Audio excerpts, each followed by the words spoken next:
जय जगन्नाथ सांग मैंने कलरार सबू आइटम अपेक्षा कलरा गोटा भजाटा भारी भल लगे। तो से प्रथम किसी कलरा को टिके रांपी देकी तापर तार पेट को चिरिकी पानी रे स्वाद अनुसार लुण और हलदी पकईकि 15-20 मिनट भलसे सिझे देलापर काढ़ीदबा। तापर तार बेसर जीरा सोरिष रसुण और शुखला लଙ୍କା को भलसे ग्राइंडिंग कर नवा।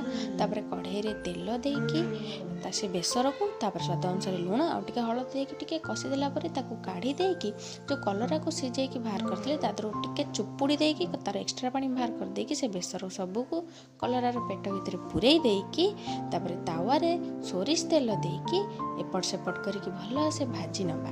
भाजी देला परे आमर रेडी हो गला कलरा गोटा भजा बा कलरा बेसर दिया भजा। यहाँ तो सब आइटम ठार मत बहुत भल लगे कलरार। तो पखाल हो कि गरम भात बहुत भल लगे। निश्चय खाते और एंजॉय करते।